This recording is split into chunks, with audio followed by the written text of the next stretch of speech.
Double smart movie review. అసలు double smart ఎవరు? Double smart ఎవరంటే ఈ సినిమా గురించి వెయిట్ చేసి రివ్యూలు చూసి వెళ్ళే వాళ్ళు double smart. Intelligent fellow.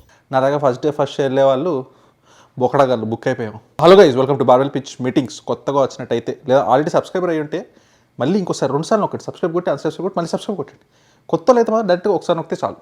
Like మాత్రం చేయాలి. మీరు తెలిసిన వాళ్ళకి షేర్ చేయండి. ఇలా వాడు ఉన్నాడు మూవీ రివ్యూలు చేస్తున్నాడని. మిస్టర్ బచ్చన్ తర్వాత స్మార్ట్, అసలే దేడి దిమాగ్ కానీ ఉన్న దేడు కూడా ఎగిరిపోయేటట్టే ఉంది. ఓకే, ఇంకా లెట్స్ బిగిన్ ద షో అండి. మీకు ఇప్పుడు ఒక చూపిస్తా. బేసిక్గా నేను 7th 8th ఉన్నప్పుడు అనుకుంటా పోకిరి సినిమా రిలీజ్ అయినప్పుడు అబోవ్ 18 మాత్రం ఎలా చేస్తాం ఫస్ట్ డే అని చెప్పి కొంచెం ఓవర్ యాక్షన్ చేసిన జూనియరా. అలాంటిది ఇప్పుడు నా ముడ్డు కింద 30 వచ్చినాయి. సేమ్ యాజ్ ఇట్ ఈస్ దింపి దొబ్బుతున్నారండి పూరి గారు. మీరు తెలుస్తుందా తెలియట్లేదా? మీకు ఇప్పుడు తెలిసేలా చేస్తా. ఫస్ట్ థింగ్, హీరో కావారా రౌడీ, కర్చీఫ్ షర్ట్స్ తెలిసిందే కదా. సేమ్ యాజ్ ఇట్ ఈస్ అక్కడ ఇక్కడ అది పక్కన పెట్టండి. విలన్ ఒకడు ఉంటాడు, అలీబాయ్ అని ఒకడు ఉంటాడు. ఏదో ఒక బాయ్, ఏ బాయ్ అయితే ఏది దూకడానికి ఏముంది చెప్పండి. అట్లనే ఈడు ఒక బాయ్ ఉంటాడు అనమాట. అక్కడేమో ప్రకాష్ రాజు, ఇక్కడేమో సంజయ్ దత్. ఫారెన్ ఉంటాడు కానీ మధ్యలో వస్తాడు అనమాట. అది ఫస్ట్ హాఫ్ దగ్గరలో ఇప్పుడు దిగుతాడు ఇండియాలో. సేమ్ ఇక్కడ అంతే. ఓకే, పోలీస్ అయితే డైరెక్ట్ యాక్చువల్లీ సేమ్ రోల్ తీసుకొచ్చి పడేసారు. ఆడ పోలీస్ అయితే ఇక్కడ సిబిఐ. ఓకే, అన్నిట్లా విలన్కి ఒక సైడ్కి అమ్మాయి ఉంటుంది, గుర్తుందా? గిల్లితే గిల్లించుకోవాలి, గిల్లితే గిల్లించుకోవాలి, అరవకూడదు. అట్లా ఈడ ఒక పాప ఉంటుంది, బాణి, బెంట్లీ తన పేరు. మధ్యలో కామెడీ రిలీఫ్లు ఉండాలి. కామెడీ రిలీఫ్ సంబంధమే ఉండదు, స్టోరీకి సంబంధమే ఉండదు. కట్ చేస్తారు, ఒక కామెడీ సీన్ ఉంటుంది. అప్పుడు ఎప్పుడు ఏదో కొంచెం వర్కౌట్ అయింది, బాబా అని అలీ గారిది ఉంటుంది. ఇక్కడ ఏదో అడవి మనిషి అలీని తీసుకొచ్చి అదే పెడతారు, సారీ అలీ గారిని. సో ఇదేనా అండి? సేమ్ అక్కడ ఇక్కడ అక్కడ ఇక్కడ ఒక ఐటమ్ సాంగ్ ఉంటుంది, మారుముంతా చోడు చింత అంటారు. ఈడేమో ఇప్పటికి ఇంకా నా వయసు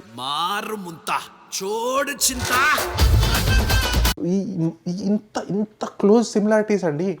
మళ్ళీ లాస్ట్లో మనోహర్ ఐపీఎస్ ప్లాన్ అంతా నాదే. ఈ స్టోరీ చెప్పేసి అయిపోయింది. This is double smart. ఇంత ఇంత మరీ టూ మచ్. అక్కడ డాడీ అయితే ఇక్కడ మమ్మీ ఎమోషన్ ఉంటుంది మళ్ళీ సినిమాలో. అమ్మో, KGF, son of India mummy మామూలుగా ఉండదండి. ఆవిడ పేరు మర్చిపోయాను, ప్రజ్ఞ గారే అనుకుంటా ఇఫ్ ఐఎమ్ నాట్ రాంగ్. ఆవిడ మమ్మీ రోల్ ఉంటుందండి. ఐ కెనాట్ బేర్ ఇట్ అండి. అన్ఇంటెన్షనల్లీ ఫన్నీ అంటారు కదా, థియేటర్ మొత్తం పగలబడి నవ్వింది. నేను ఏంటి ఉంటా బిడ్డ, నేను ఏడికి పోయిన ఒక సీన్ వస్తుంది క్లైమాక్స్లో.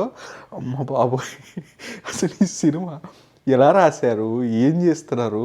ఆ క్లైమాక్స్లో అండి ఫైట్ జరుగుతూ ఉంటుంది, కళ్ళతో కాల్చుకుంటూ ఉంటారు, లిటరలీ కాల్చుకుంటూ ఉంటారు. ఆ శివుడిది ఆ ట్రాన్స్ చూపిస్తారు కదా, ఫారినర్స్ ఒకటే చేతులు పెట్టినా ఇలా గ్రీన్ స్క్రీనా ఏమో తెలియదు. ఉరి అక్కడ జనాలు కాల్చుకొని చచ్చిపోతున్నారు, గొడవ పడుతున్నారు. ఇదే క్లైమాక్స్ అంతా ఇంతే. బ్యాక్గ్రౌండ్ జనాలు అందరూ ఏం డబ్బులు ఇచ్చారో వాళ్ళు ఏం చేస్తున్నారో అర్థం కాదు. హీరోకి షార్ట్ గన్ దెబ్బ తగిలిద్ది. అరే షార్ట్ గన్ తగిలితే నీకు ఫస్ట్ ఇక్కడ పెద్ద చంక్ పడిద్ది.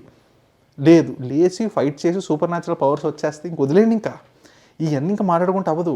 సెక్సిస్ట్ మామూలు జోకుగా చాలా చాలా వర్స్ట్, చాలా చాలా బ్యాడ్ రెఫరెన్సెస్ ఉంటాయి, చాలా బ్యాడ్ డైలాగ్స్ ఉంటాయి. సరే, ఇంకా ఈ క్యారెక్టర్ ఎలాంటిది, హీరో క్యారెక్టరైజేషన్ అదే అనుకుని వదిలేద్దాం.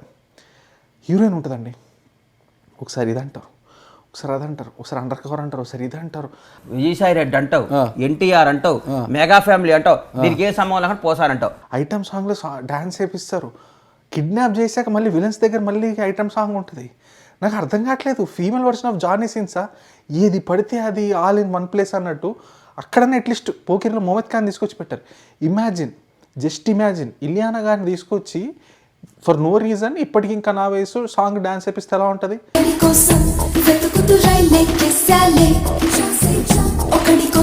అలా ఉంటుందండి. కావ్య తాపర్ గారు అనుకుంటా హీరోయిన్. ఏ సాంగ్లో యు కమ్ యు డాన్స్ అంట. అరే విలన్స్ కిడ్నాప్ చేశారు అయ్యా, తన్ని కిడ్నాప్ చేసి గన్ను కత్తి పెడితే కత్తి చేస్తే మళ్ళీ డాన్స్ చేస్తుంది అంత పాటు ఐటమ్ సాంగ్ అని. They want it. ఓకే, ఇంకేం చెప్తాం? I know the public pulse. ఇంకెన్ని రోజులండి. నాకు మధ్యలో థాట్ వచ్చింది, నీ అమ్మ యాస్టీస్ దింపేస్తున్నారు స్టోరీలు, మీరు ఏమో ప్రొడ్యూసర్ని మోసం చేస్తారని. తర్వాత రిలీజ్ మీరే ప్రొడ్యూసర్ నేను, ఇంకా మీరే మోసం చేసుకుంటే ఇంక నేనేమంటారు చెప్పండి. మధ్యలో హువామై ఒకటే చెప్తానండి, పైసలు బర్బాదండి అసలు. ఎందుకంటే ఓ సీన్ ఉంటుంది, కట్ చేస్తారు, హీరో వీడి కిడ్నాప్ చేస్తాడు, మళ్ళీ పోలీసులు కిడ్నాప్ చేస్తారు, మళ్ళీ వీడికి అంటే దిమాగ్ సట్కా ఇస్తుంది. ఏదో పాత జన్మలో చూపిస్తారు కదండి, కొడితే మెమరీ పోద్ది, మళ్ళీ కొడితే మెమరీ వస్తుంది. లిటరల్లీ అదే వద్దండి. హీరోగా నెత్తి మీద ఎవడైనా కొడితే అంతే, లేదా సడన్గా అమ్మ అంటే చాలా అంతే. ఈ క్యారెక్టర్ ఇటు, ఆ క్యారెక్టర్ అటు అంటాడు, ఒకసారి వీడంటాడు, ఒకసారి వాడంటాడు. అసలు హీరో సూపర్ మ్యాన్ బుల్లెట్లు ఏముంటుందండి. మోస్ట్ బ్రెయిన్లెస్ స్టూపిడ్ మూవీ అనిపిస్తుంది నాకైతే. Out of the place completely. పోనీ ఎంగేజింగ్గా ఉంది, ఎంటర్టైనింగ్గా ఉంటే ఫస్ట్లో ఏదో కొంచెం అనిపిస్తుంది, ఒక 10-15 మినిట్స్ అనిపిస్తుంది. తర్వాత ఇట్ గెట్స్ టు అండి. ఇంకా ఫస్ట్ హాఫ్ తర్వాత అయితే ఎందుకు కట్ చేస్తున్నావు సీన్ కట్ అక్కడికి ఎందుకు వెళ్తుంది. అది ఎలా ఉంటుందంటే అలీ గారి కామెడీ సీన్స్ ఏదో జే కట్ అది ఇది ట్రాన్సిషన్లో వాడుతుంటారు కదా, అట్లా వాడదొప్పుతారండి. ఓ సీన్ అయింది, సడన్గా అలీ గారి సీన్ అవుట్ ఆఫ్ నోవేర్. అసలు అలీ గారి పోర్షన్, హీరో వాళ్ళ పోర్షన్ అసలు టచ్ అవ్వదు, కనెక్టే ఉండదు, సంబంధమే లేదు. ఈ సీన్ నుంచి ఈ సీన్కి వెళ్ళే ముందు మధ్యలో కామెడీ రిలీఫ్ పెట్టేద్దామంట. ఇంక ఇట్స్ ఓవర్ అండి. నేను చెప్తాను కదా, నేను కొంచెం కొన్ని బ్లంట్గా చెప్తాను. పూరి జగన్నాథ్ గారి సినిమాలు ఇట్స్ డన్, శ్రీను వైట్ల గారి సినిమాలు ఇట్స్ డన్, మంచు family movies it's done. It's hard reality అండి. ఇంకా ఎవరన్నా డైరెక్టర్స్తో కానీ వీళ్ళతో చేస్తారంటే కూడా అలా ఆఫర్ లేకే చేయాలి తప్ప ఇంకా అది లేదంటే స్టఫ్ లేదు. ఎంత పిండినా ఏమొస్తుందో నాకు అర్థం కాదు. పోనీ కొంచెం అండి, కొంచెం రే ఆఫ్ హోప్, కొంచెం ఏదో ఒక స్పార్కో ఏదైనా లైటో కనపడ్డా అరే ఇంకా టచ్ పోలేదు, ఆయన చేయగలుగుతారు, రాగలుగుతారు. నథింగ్ అండి, ఓవర్. It's over. ఇంకా ఏం చెప్పలేను. ఇంకా డిసప్పాయింటెడ్ మ్యాక్స్. అసలు ఎంటర్టైన్మెంట్ కొంచెం ఉంటుంది అనుకుంటే అసలు ఏమవుతుందిరా అన్నట్టు. ఇట్స్ ఓకే, పోయి పడుకుంటా. ఇంకా నేను చూసాను మార్పిచ్ మీటింగ్స్ కలుద్దామని వచ్చారు. Thank you.